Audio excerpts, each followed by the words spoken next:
जय श्री राम दोस्तों। हमारी आज की कहानी है गुलाबी गैंग। सावित्री, अरे ओ सावित्री, सुनाई नहीं देता क्या? सुनो, रवि और मैं आज रात मूवी देखने जा रहे हैं। आने में थोड़ी देर हो जाएगी, इसलिए तुम हमारे आने से पहले खाना तैयार रखना, समझी? बहू अर्चना अपनी सास सावित्री जी को ऑर्डर देते हुए बोली।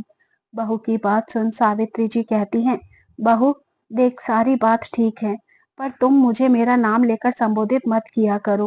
अरे सास भी तो माँ सम्मान होती है, तो मुझे माँ जी, मम्मी जी कुछ भी बोल लिया करो, पर नाम मत लिया करो। काम तो मैं सारे ही कर देती हूँ, बल्कि तेरे कहने से पहले ही कर देती हूँ, परंतु तुम मुझे कुछ तो सम्मान दे दो। और माँ बाप को चाहिए क्या होता है? 2 वक्त की रोटी और थोड़ा सा सम्मान, बस। पर तुम आज के बच्चों में तो संस्कारों की इतनी कमी है कि पति हो, बड़ी ननंद हो या बूढ़े सास ससुर, सबको ही नाम लेकर संबोधित करती हैं। अरे भाई सावित्री, तू ही कहती है कि बुढ़ापे में आकर इंसान बच्चों जैसा हो जाता है, तो मैं तो तुझे बच्चों की तरह नाम लेकर ही बुलाऊंगी ना। और वैसे भी बूढ़े लोग उस पुराने इंजन के समान होते हैं जो रत्ती के भाव बिकते हैं। अब जाने से पहले ही मेरा मूड ना खराब कर। अर्चना अपमानजनक बातें बोलकर वापस सजने संवरने अपने कमरे में चली जाती हैं। और इधर सावित्री जी बहू की बात सुन स्तब्ध रह जाती हैं।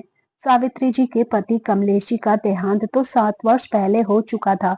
कमलेश जी को अस्थमा की प्रॉब्लम थी। उनको धूल मिट्टी से भी काफी एलर्जी थी। बस अस्थमा की बीमारी के चलते अचानक ही एक दिन उनकी सांस की लड़ी टूट गई, और इसी के साथ सावित्री जी के जीने की उम्मीद भी टूट चुकी थी। परंतु उन्होंने खुद को किसी तरह जीवन की कठिन परिस्थितियों के लिए फिर से तैयार किया और वापस जिंदगी की तरफ लौट आई, क्योंकि उनके कंधों पर अभी एक बड़ी जिम्मेदारी बाकी थी, अपनी बेटी की। बेटे की तो उन्होंने फिर भी इतनी चिंता नहीं की थी, क्योंकि कमलेश जी के देहांत के बाद उनकी दूर विभाग संचार की नौकरी अब रवि को मिल गई थी। उन्हें चिंता थी तो बस अपनी बेटी शालू की, क्योंकि दुर्भाग्यवश बचपन से ही शालू गूंगी थी, वह बोल नहीं सकती थी। लेकिन कहते हैं ना कि भगवान जब अपने बच्चों को कोई अवगुण देता है तो उसके बदले में हजारों लाखों गुण भी साथ में देता है। वैसा ही शालू के साथ भी था। बेशक भगवान ने उसे गूंगी बनाया हो, परंतु इस एक कमी को शालू के हजारों गुना ने ढक दिया था। उसके स्वभाव में इतने गुण थे कि मिनट के 100 में हिस्से में कोई भी शालू से आकर्षित हो जाता था। भगवान ने उसके रूप और गुण दोनों में ही कोई कमी नहीं की थी। शालू इतनी रूपवान थी कि चांद को चांदनी भी उसके सामने फीकी पड़ जाती थी। बड़ी बड़ी झील सी आंखें, गोरा रंग, गुलाबी के पंखुड़ी जैसे होंठ, लंबे घने बाल, जो भी उसे देखता देखता ही रह जाता। शालू समझदार होने के साथ साथ हर काम में माहिर थी। खाना बनाती तो ऐसा कि लोग उंगलियां चाटते रह जाते। सफाई करती तो ऐसी कि घर का कोना कोना शीशे की तरह चमका देती। सिलाई कढ़ाई करती तो वैसे डिजाइन बनाती कि देखने वालों की आंखें फटी की फटी रह जाती।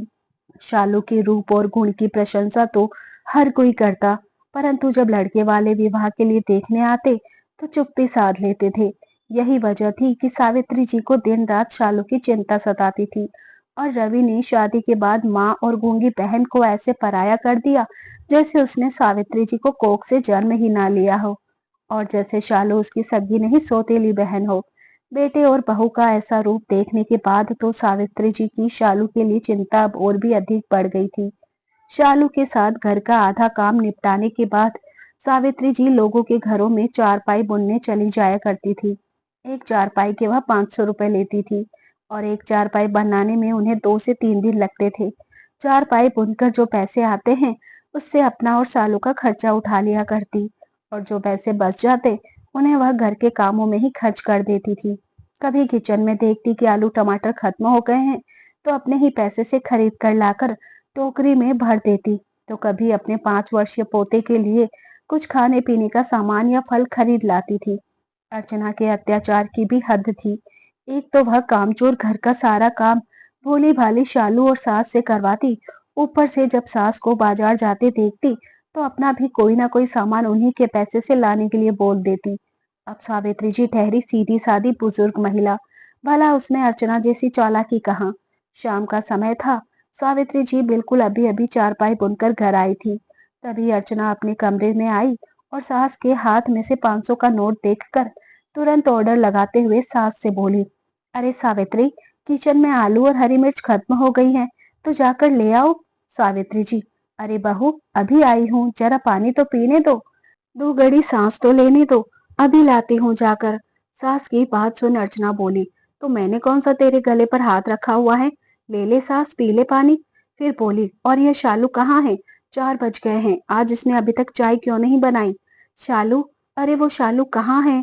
तो भाभी को आवाज सुनाकर शालू अंदर से भागती हुई आई और भाभी का मुंह देखने लगी। मेरा सर दर्द से फटा जा रहा है, जा जल्दी जाकर बढ़िया अदरक और इलायची वाली चाय बनाकर ला मेरे लिए। भाभी की बात सुनकर शालू इशारों से बताती हैं कि वह अभी चाय का भगोना गैस पर चढ़ाकर आई हैं। इधर सावित्री जी आलू और हरी मिर्च लाने के लिए मार्केट निकल गई। सामान लेकर वापस आ ही रही थी कि रास्ते में उन्हें उनकी पड़ोसन शारदा जी मिल गई और दोनों पड़ोसन वही घर के पास वाले पार्क में बैठकर अपने मन की सुख दुख की बातें करने लगी। बातों ही बातों में शारदा जी सावित्री जी से पूछ बैठी, यह बता सावित्री, कमलेश भाई साहब के देहांत के बाद से ही तूने अपनी कमर एक कर रखी है। अपनी बूढ़ी हड्डियों को रगड़कर इतनी मेहनत करके तो घर घर जाकर चारपाई बनाती हैं। क्या तू अपना सारा पैसा ऐसे ही खर्च कर देती हैं या कुछ बचत भी करती हैं आने वाले समय के लिए। बेचारी शालू के लिए शारदा जी की बात सुन सावित्री जी बोली, बचत नहीं शारदा बहन, चारपाई बुनकर जो भी पैसे आते हैं, शालू और अपना खर्च उठाने के बाद जो पैसे बचते हैं सारे घर के छुटपुट कामों में ही खर्च हो जाते हैं। सावित्री जी की बात सुनकर शारदा जी अपना माथा पीटते हुए बोली, हे भगवान, सद्बुद्धि दे तुझे। सावित्री, यह तो क्या पागलपंती कर रही है, थोड़ी अक्ल वक्ल है या नहीं। एक तो रवि और अर्चना घर का सारा काम करवाने के बाद भी तुझे और शालू को एक आना नहीं देते हैं। ऊपर से तू अपनी खून पसीने की कमाई भी उन्हीं पर खर्च कर देती है। अरे जितना काम वह तुझसे और बेचारी शालू से करवाते हैं, उतना तू किसी के घर में करेगी तो आज के समय में 5,000 से कम ना मिलेंगे। वह डायन अर्चना तो बेचारी शालू पर भी दया नहीं दिखाती। अरे सोच सावित्री, जब यह तेरी आंखों के सामने शालू के साथ ऐसा बर्ताव करते हैं तो उसे इतना काम लेते हैं और बदले में एक फूटी कौड़ी नहीं देते, तो सोच भगवान ना करे कल को तुझे कुछ हो गया तो शालू का क्या होगा। कौन उस बच्ची का ख्याल रखेगा, कौन उसका खर्चा उठाएगा। इसीलिए कहती हूँ सावित्री, अक्ल से काम ले। शारदा जी के समझाने के बाद सावित्री जी बोली, हे भगवान, मैं कैसी पागल हूँ। शारदा बहन, यह सब तो मैंने सोचा ही नहीं कि मेरी बच्ची का क्या होगा मेरे बाद। मैं तो अपनी आधी इनकम इन्हीं पर खर्च कर देती हूँ। अच्छा हुआ शारदा बहन जो तूने मुझे समझाया, वरना मैं तो इतनी मेहनत करके भी खाली हाथ ही रह जाती हूँ। पर अब मैं थोड़ी बचत करके चलूंगी। इन लोगों का कोई भरोसा नहीं कि मेरे मरने के बाद मेरी बच्ची के साथ क्या करे। इसीलिए तो तुझे समझा रही हूँ कि अपने जीते जी उस बच्ची के लिए कुछ न कुछ इंतजाम कर, वरना आने वाला समय बहुत कठिन होगा। परंतु शारदा बहन, यह अर्चना भी तो मेरे पैसे ना छोड़ती हैं। पैसे देखते ही कोई ना कोई काम बता देती हैं। बचत करूं तो करूं कैसे। मेरा और शालू का तो किसी बैंक में कोई खाता भी नहीं है। शारदा जी बोली, क्या बताऊं सावित्री बहन, मेरे साथ भी यही दिक्कत है। बड़ा बेटा एक आना नहीं देता और छोटा बेटा कुछ देता है तो पोता पोती ना छोड़ते हैं। इसलिए तो मैं लॉटरी डालती हूँ। वह शकुंतला है ना, अरे जो शर्मा जी के यहाँ किराए पर रहती हैं, उसके पास तू भी ऐसा ही कर, जिससे एक अच्छी खासी रकम जमा हो जाए। फिर शालू के लिए इस रकम के कुछ इंतजाम कर देना। मैं तो उसे ठीक से जानती भी नहीं हूँ, क्या उसके पास लॉटरी डालना सुरक्षित होगा। अरे हाँ हाँ सावित्री, तू चिंता ना कर, गली के और लोगों ने भी उसी के पास लॉटरी डाली हुई है। सावित्री जी, चलो ठीक है, फिर कल से तुम्हारे साथ ही चलती हूँ शकुंतला से बात करने। सारी बातें करके शारदा जी और सावित्री जी दोनों अपने अपने घर चली जाती हैं। अगले ही दिन वह दोनों शकुंतला से लॉटरी की बात करने जाते हैं। शकुंतला दोनों को बड़े आदर सम्मान से बैठाती हैं, फिर उनके लिए चाय नाश्ता लाती हैं और बड़े ही प्यार से बात करती हैं। सावित्री जी को शकुंतला अच्छे स्वभाव की लगी। यह सोचकर कि लड़की अच्छे स्वभाव की है, इसके पास मेरा पैसा सुरक्षित रहेगा। 2,000 प्रति माह की लॉटरी शकुंतला के पास डाल देती हैं। अब सावित्री जी बिना अर्चना को भनक लगे हर महीने 2,000 लॉटरी में दे देती थी। एक दिन अर्चना कुछ खरीदारी करने के लिए मार्केट गई तो उसे वहां संयोगवश शकुंतला मिल गई और वह दोनों बातें करने लगी। अर्चना बोली, अच्छा हुआ शकुंतला तू मुझे मिल गई, मैं तो तेरे पास आने का सोच ही रही थी। अर्चना की बात सुनकर शकुंतला बोली, क्या हुआ अर्चना, सब कुशल मंगल तो है ना? अरे हाँ हाँ सब ठीक है, बस मुझे तुझे यह कहना था कि यार अगली लॉटरी की पर्ची में मेरा ही नाम निकाल देना कैसे भी करके, पैसे की बड़ी ही जरूरत है मुझे। वह क्या है ना, अगले महीने मेरे भाई की शादी है, तो कुछ पैसे मुझे मम्मी को देने हैं और कुछ अपने लिए शॉपिंग करनी है।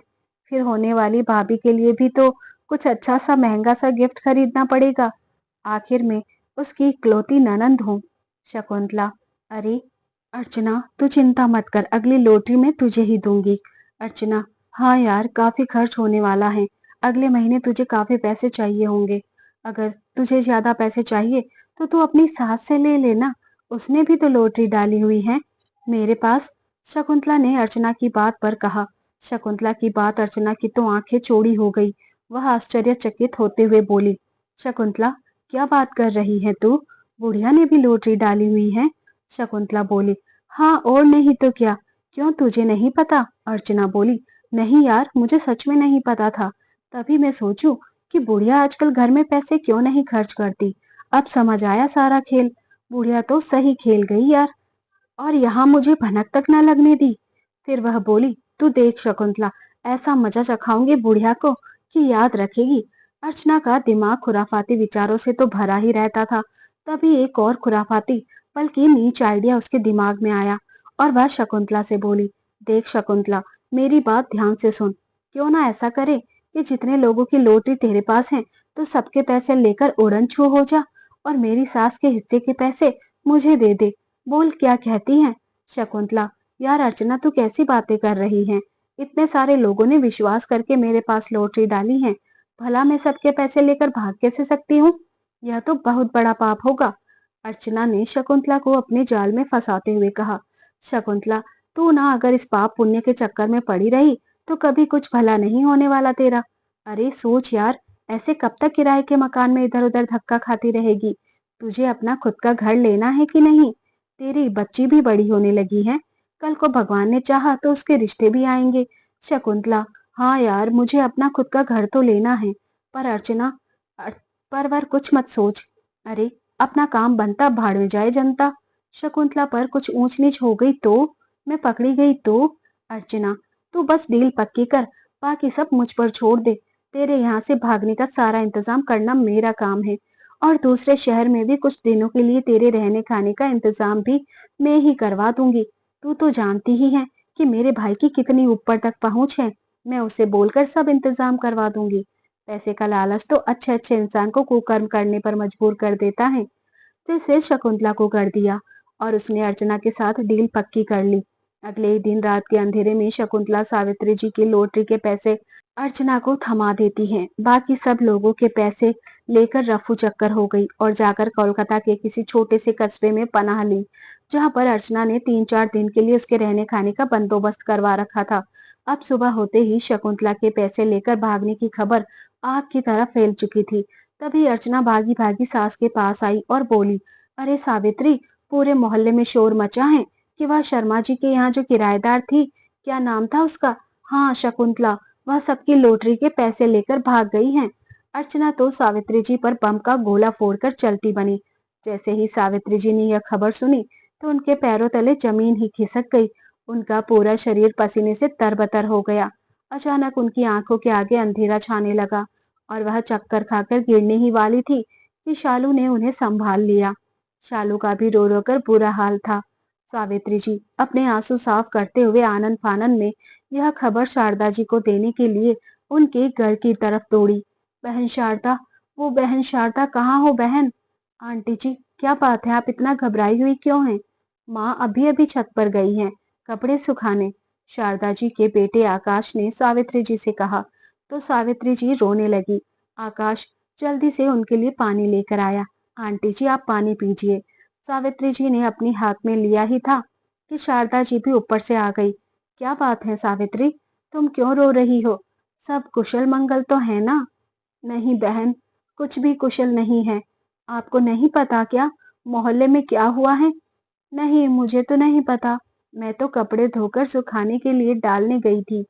सावित्री जी रोने लगती हैं और रोती रोती बोलती हैं, बहन, वो लॉटरी लेकर भाग गई। मैं बर्बाद हो गई। अरे, क्या क्या बात कर रही हो? शकुंतला भाग गई? ऐसा कैसे हो सकता है? वह तो बड़ी ही दयालु औरत थी। हद है। हे भगवान, आज के समय में तो किसी पर भी विश्वास नहीं किया जा सकता। कौन क्या है पता ही नहीं चलता है। सबकी लॉटरी लेकर भाग गई है। कहाँ भागी है? पुलिस में रिपोर्ट नहीं की क्या? शारदा जी ने पूछा। सावित्री जी रोते हुए बोले जा रही थी, मैंने पाई पाई जमा कर लॉटरी डाली थी। मैं ही जानती हूँ मैं किस तरह से वह एक एक पैसा अपनी बच्ची के लिए जोड़ रही थी। मैं क्या करूंगी? सबकी लॉटरी लेकर भाग गई हैं। भगवान, पुलिस स्टेशन गए थे, वहां इस बात को सुनने को भी तैयार नहीं है। आंटी जी, आप चुप हो जाइए, आपकी तबीयत खराब हो जाएगी। आकाश ने सावित्री जी को सांत्वना देते हुए कहा। हाँ सावित्री, चुप हो जाओ। देखो अपनी हालत देख क्या हो गई है। उस बच्ची का ख्याल कर, तुझे कुछ हो गया तो उसका क्या होगा? यही सब सोचकर तो वो लॉटरी डाली थी। मेरा तो जीवन बर्बाद हो गया। भगवान सब ठीक कर देगा सावित्री, भगवान पर विश्वास रख। शारदा देवी और आकाश के सांत्वना देने पर सावित्री जी थोड़ी देर में चुप हो गई। फिर आकाश बोल पड़ा, आंटी जी, आपकी समस्या का हल है मेरे पास। सावित्री और शारदा जी ने उसे एक साथ देखा। हाँ मम्मी, आंटी जी, आपका पैसा आपको मिल सकता है। मैं आपकी मदद करूंगा। लेकिन बेटा, तू क्या करेगा इसमें? शारदा जी ने अपने बेटे से कहा। तो आकाश बोला, मम्मी, ऐसी समस्याओं का हाल गुलाबी गैंग के पास है। गुलाबी गैंग? सावित्री और शारदा जी ने एक साथ बोला। हाँ आंटी जी, गुलाबी गैंग जो इन्हीं समस्याओं का हल करने के लिए बना है। सावित्री जी ने यह बात सुनी तो उनकी आंखों में उम्मीद की किरण जाग उठी। बेटा, क्या मेरा पैसा मुझे मिल सकता है? हाँ आंटी जी, क्यों नहीं मिलेगा। आप मुझ पर विश्वास रखिए, आपका पैसा आपको जरूर मिलेगा। तो बेटा, मुझे ले चल गुलाबी गैंग के पास, तेरा बड़ा एहसान होगा। हाँ आंटी जी, मैं ले चलूंगा आपको वहां, लेकिन आपको ही जाना होगा, कोई और नहीं। आकाश, तो हम दोनों को ले चलना, हम दोनों अंदर चले जाएंगे। ठीक है माँ, आज मुझे थोड़ा काम है, कल हम दोपहर 1 बजे वहां जरूर जाएंगे। सावित्री जी, मैं उम्मीद जाग गई और इसी उम्मीद के साथ मैं घर चली गई। शाम में जब घर का कुछ जरूरी सामान लेने बाजार गई, रोड पर चलते समय उनकी नजर एक कैफे में पड़ी, जहां उनकी बहू किसी के साथ बैठे हुए कॉफी की चुस्कियां ले रही थी। उन्होंने देखने की बहुत कोशिश की, परंतु वह दूर से उसे दूसरे व्यक्ति को देख ना पाई। वह वहां कुछ देर उनके बाहर निकलने के इंतजार में खड़ी रही। जैसे ही वह दोनों बाहर आए तो देखकर उनके होश उड़ गए, उनके हाथ पांव कांप उठे। वह वही जाम हो गई। तभी एक गाड़ी फटाक से आई और वह औरत उस गाड़ी में बैठी और फुर हो गई। वह औरत कोई और नहीं बल्कि शकुंतला थी, वह भी मेरी बहू अर्चना के साथ। उनकी हालत उन्हें देख खराब हो गई। जरूर इन दोनों की मिली भगत है, वे सोचते हुए अपने घर आ गई। अब उन्हें अर्चना पर शंका हो गई थी। जब वह घर आ गई, उसको 1 घंटे बाद अर्चना घर आई। सावित्री जी के हृदय में अनेक प्रकार के सवालों ने जन्म ले लिया था, जिनका जवाब पाने के लिए वह अपनी बहू पर नजर रखे हुए थी। उनका किसी भी काम में मन नहीं लग रहा था। शालू भी अपनी माँ की भावनाओं को समझ रही थी, किंतु दुर्भाग्यवश वह बोलकर नहीं पूछ सकती थी। उसने इशारों में माँ से पूछा तो सावित्री जी ने उसे गले लगा लिया। तभी उन्होंने अर्चना को ऊपर जाते देखा तो सावित्री जी तुरंत उठी और उसके पीछे पीछे धीमे धीमे कदमों से वह ऊपर गई। तो अर्चना फोन पर कह रही थी, तुम बार बार फोन मत किया करो, मैं मौका देखकर खुद फोन कर लिया करूंगी। यह बताओ, मेरी बाकी की रकम कब दे रही हो? मुझे इससे कोई मतलब नहीं, मुझे मेरी सास के पैसों की आधी रकम पूरी चाहिए। एक तो मैं अपनी सास की रकम की आधी ही ले रही हूँ, नहीं तो मुझे पूरी लेनी चाहिए थी। आधी में से मुझे एक भी रुपया कम नहीं चाहिए। और सुबह 9 बजे तक ही मुझे पैसे चाहिए, नहीं तो सारा भांडा फोड़ दूंगी, चाहे मुझे भी जेल ही क्यों न जाना पड़े। इतना सुनकर सावित्री जी के दिल पर बिजलियां टूट पड़ी। उनके कदम लड़खड़ाने लगे। इससे पहले कि अर्चना नीचे आने के लिए पलटी, सावित्री जी वहां से गायब हो गई। शालू सो चुकी थी। सावित्री जी पूरी रात इसी दुख के साथ जूझती रही। उन्हें अपनी बहू पर विश्वास नहीं हो रहा था कि वह ऐसा भी कर सकती है। मैं सोचती थी कि अर्चना केवल जुबान की कड़वी है, परंतु वह तो दिल मन से भी कड़वी निकली। इसने कैसा पाप किया है, मैं इसे कभी माफ नहीं करूंगी। सावित्री जी सोचकर रोए जा रही थी, फिर रोते रोते सो गई। अर्चना सुबह ही घर से निकल चुकी थी। उसे उसके हिस्से के पैसे मिल चुके थे। उसने चुपके से लाकर अपने लॉकर में रख दिए। दोपहर का समय होते ही सावित्री जी शारदा जी के घर जा पहुंची, जहां आकाश और शारदा जी पहले से ही उनके इंतजार में बैठे थे। उनके आते ही तीनों तुरंत वहां से निकल चुके थे। शहर से थोड़ी दूर स्थित एक छोटा सा प्यारा सा गार्डन बना हुआ था, जिसमें 2 मंजिला घर था, जो गुलाबी गैंग का अड्डा था। तीनों वहां पहुंचे तो आकाश ने कहा, अब आप दोनों अंदर आ जाइए, मैं यहीं रुकता हूँ। बेटा, जगह तो बहुत प्यारी सी है, इसे देखकर लगता तो नहीं कि यह कोई गैंग का अड्डा है। शारदा जी ने अपने बेटे से कहा तो सावित्री जी भी बोली, बेटा, कोई खतरा तो नहीं है ना? नहीं आंटी जी, आप आराम से अंदर जाइए, कोई दिक्कत नहीं है। वह उन दोनों को अंदर भेज देता है। जैसे ही डरते डरते दोनों अंदर जाती हैं, उनकी आंखें फटी की फटी रह जाती हैं। वह दोनों अपनी आंखों से इधर उधर देखने लगते हैं। वहां तो सब महिलाएं थी, 25 से 50 साल तक की महिलाएं, जो कि सब सास बहुएं थी और सब पिंक साड़ी पहने थी। हमने तो सोचा था कि गैंग है तो मर्दों का ही होगा, और यह क्या, यह अड्डा था या कोई फूलों से सजा मंदिर, जहाँ हम जैसी और भी महिलाएं वहां मौजूद थी। वहां एक बड़ी सी कुर्सी पर गुलाबी गैंग की हेड बैठी हुई थी, जो उन परेशान महिलाओं की परेशानी अच्छे से सुन रही थी और चुटकी बजाते ही उनकी परेशानियों को हल किया जा रहा था।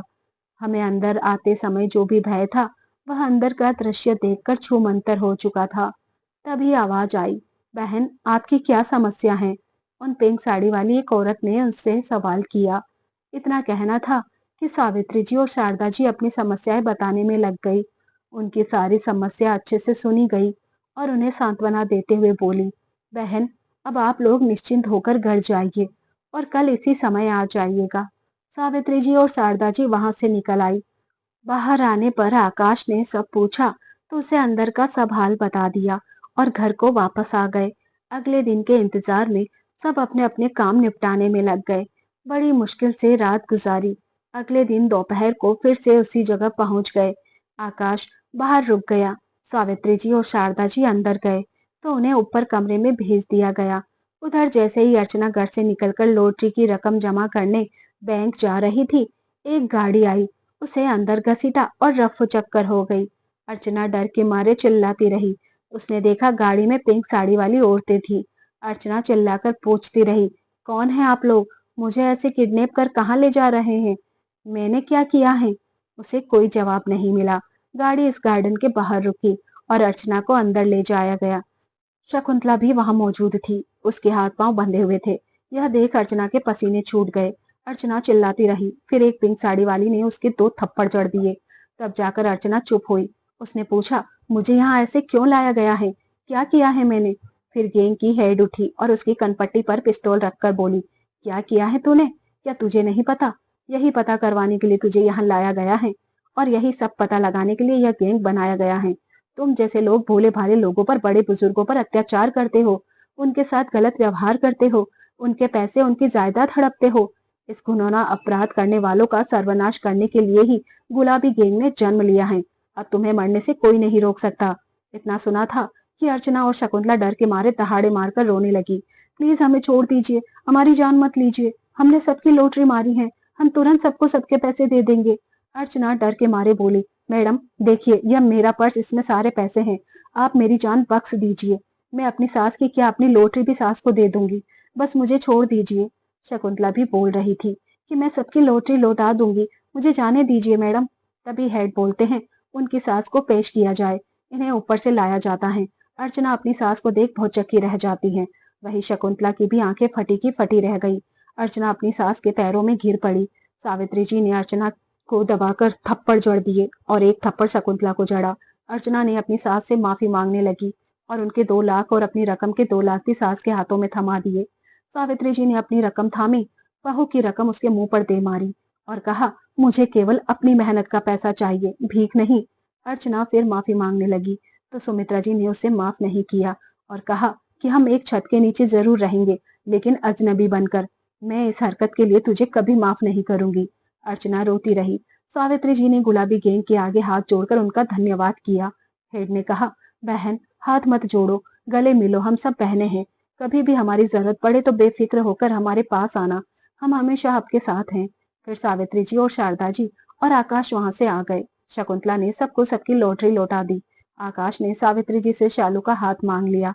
आकाश शालू को मन ही मन चाहता था, किंतु आज तक सावित्री जी से बात ना कर पाया था। शारदा को अपने बेटे की पसंद पर कोई आपत्ति नहीं हुई, क्योंकि शालू उन्हें भी पसंद थी। आकाश और शालू की शादी उनकी माँ ने पूरे विधि विधान के साथ संपन्न कराई।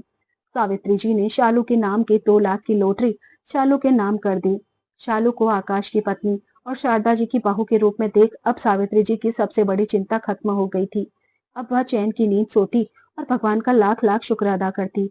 वहीं दूसरी ओर अर्चना अपनी पश्चाताप की अग्नि में दिन रात जल रही थी।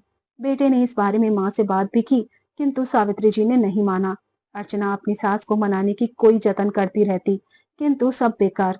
सावित्री जी अपने पोते को पहले की तरह ही प्यार करती, लेकिन पूरे 2 साल बाद सावित्री जी ने अर्चना के लिए अपनी चुप्पी तोड़ी और बोली, बहू, मैंने यह 2 साल की चुप्पी जानबूझकर की थी, ताकि तुम्हें कुछ गलत करने से पहले यह 2 साल की चुप्पी का अरसा याद आ जाए।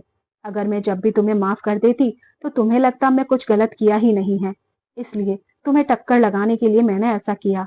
नहीं माँ जी, मैं अब गलत करूंगी क्या, गलत सोचूंगी भी नहीं। माँ के साथ बुरा करके कौन सुखी रहा है, और मुझे नरक में नहीं जाना, मुझे भी स्वर्ग में जाना है, और यह तभी संभव है जब मैं माँ की सेवा करूं। अर्चना की बातें सुन सावित्री जी ने उसे गले लगा लिया। तभी उनका पोता भी उनके गले लग गया और फिर दोनों सास बहू माँ बेटी बनकर रहने लगी। उनका प्यार देख रवि भी खुश हो गया। अब उनका परिवार सुखी संपन्न परिवार बन चुका था। दोस्तों, इस कहानी के बारे में आपका क्या कहना, कमेंट बॉक्स में जरूर बताएं। कहानी अच्छी लगी हो तो इसे लाइक शेयर कीजिए, चैनल पर नए हैं तो सब्सक्राइब कीजिए। मिलते हैं जल्द ही एक और नई कहानी के साथ। तब तक आप अपना ख्याल रखिए। धन्यवाद।